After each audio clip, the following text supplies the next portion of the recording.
Halo teman-teman, bertemu lagi bersama saya Lutfianti Rizka Prilia di channel YouTube Rizka Sikisimeka. Di video kali ini kita akan belajar tentang materi fisika kelas 11 yaitu gelombang mekanik. Apa itu gelombang? Gelombang adalah getaran yang merambat dengan memindahkan energi tetapi tanpa disertai medium perantaranya. Jadi, yang berpindah hanya energi dari satu tempat ke tempat yang lain. Nah, berdasarkan medium tempat merambatnya, gelombang dibedakan menjadi dua, yaitu gelombang mekanik dan gelombang elektromagnetik. Gelombang mekanik adalah gelombang yang memerlukan medium dalam perambatannya. Contohnya gelombang bunyi, gelombang tali atau dawai, dan gelombang pegas. Sedangkan gelombang elektromagnetik adalah gelombang yang tidak memerlukan medium dalam perambatannya. Contohnya sinar gamma, sinar X, cahaya, gelombang radio, televisi, dan radar. Berdasarkan arah getarnya, gelombang dibagi menjadi dua, yaitu gelombang transversal dan gelombang longitudinal. Gelombang transversal adalah gelombang yang arah getarnya tegak lurus dengan perambatannya, sedangkan gelombang longitudinal adalah gelombang yang arah getarnya sejajar dengan perambatannya. Bisa dilihat seperti di gambar ya teman-teman. Perbedaan panjang gelombang transversal, dan gelombang longitudinal. Panjang satu gelombang pada gelombang transversal terdiri atas satu lembah dan satu bukit, sedangkan panjang satu gelombang pada gelombang longitudinal terdiri atas satu rapatan dan satu regangan. Bisa dilihat seperti di gambar ya teman-teman.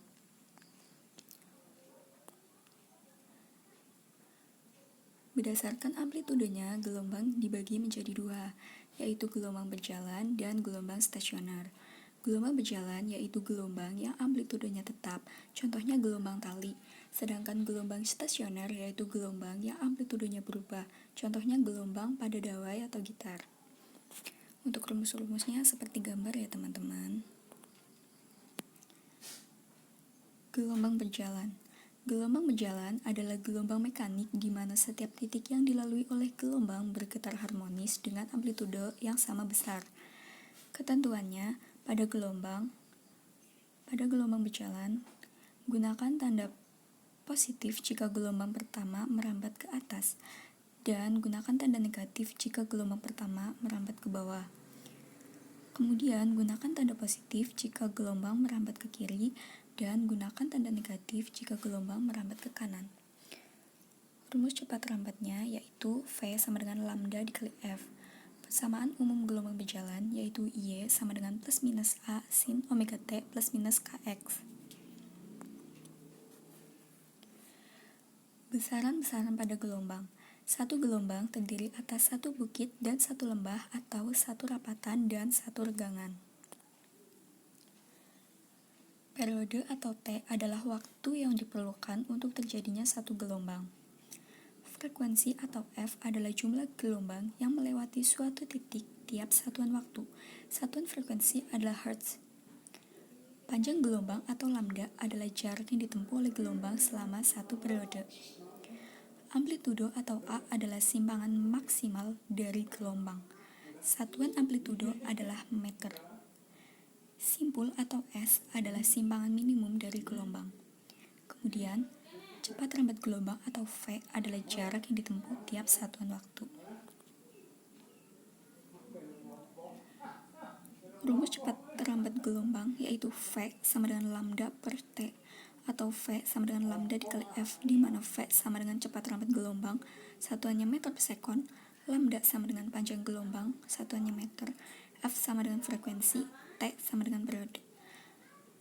Kemudian, rumus frekuensi dan periode. Periode sama dengan 1 per frekuensi atau periode sama dengan waktu per jumlah putaran. Kemudian rumus frekuensi sama dengan 1 per periode atau frekuensi sama dengan jumlah putaran per waktu. Kemudian sifat-sifat gelombang, khususnya gelombang mekanik.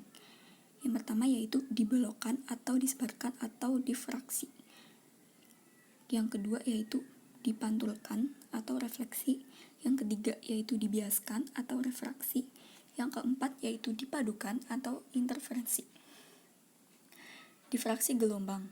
Difraksi merupakan lenturan yang disebabkan penghalang berupa celah-celah sempit. Jika celah berukuran lebar, maka difraksi tidak jelas terlihat. Tetapi jika celah dipersempit, maka difraksi akan tampak jelas. Celah bertindak sebagai sumber gelombangnya yang berupa titik.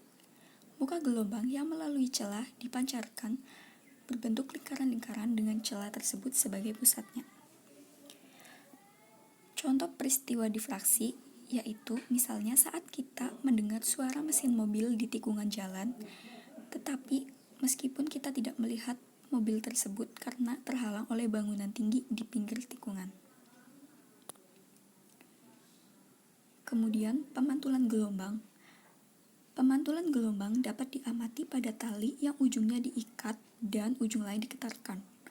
Hukum pemantulan gelombang menyatakan bahwa sudut datang gelombang sama dengan sudut pantulnya, di mana I sama dengan R. I sama dengan sudut datang gelombang dan R sama dengan sudut pantul gelombang. Kemudian pembiasan gelombang. Pembiasan gelombang dapat terjadi jika gelombang merambat pada dua medium yang berbeda indeks biasnya atau gelombang merambat pada air yang berbeda kedalamannya. Contohnya, pensil yang terlihat bengkok ketika dimasukkan gelas kaca yang berisi air. Kemudian pelangi dan fatamorgana. Interferensi. Ketika melemparkan dua buah batu di sungai, akan terbentuk pola gelombang berbentuk lingkaran. Perpaduan gelombang yang ditimbulkan disebut interferensi gelombang. Interferensi terbagi menjadi interferensi konstruktif dan destruktif. Jika puncak gelombang bertemu dengan puncak gelombang lain, maka interferensi saling membangun disebut interferensi konstruktif. Namun, jika puncak gelombang bertemu dasar gelombang, maka terjadi interferensi yang saling melempahkan yang disebut interferensi destruksi. Kita ke contoh soal ya teman-teman. Yang pertama, sebuah gelombang memiliki frekuensi 200 Hz. Apabila gelombang tersebut merambat dengan kecepatan 5 meter per sekon, berapakah panjang gelombangnya? Penyelesaiannya sebagai berikut. Diketahui frekuensi sama dengan 200 Hz. Kemudian kecepatan sama dengan 5 meter per sekon. Ditanya panjang gelombang atau lambda. Kita menggunakan rumus V sama dengan lambda dikali F, di mana lambda sama dengan V per F. Lambda sama dengan 5 per 200 sama dengan 0,025 meter atau 2,5 cm. Jadi panjang gelombangnya adalah 2,5 cm. Kita lanjut ke soal berikutnya.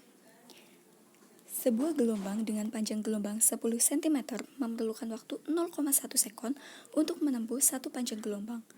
Berapakah cepat rambat gelombang tersebut? Penyelesaiannya sebagai berikut.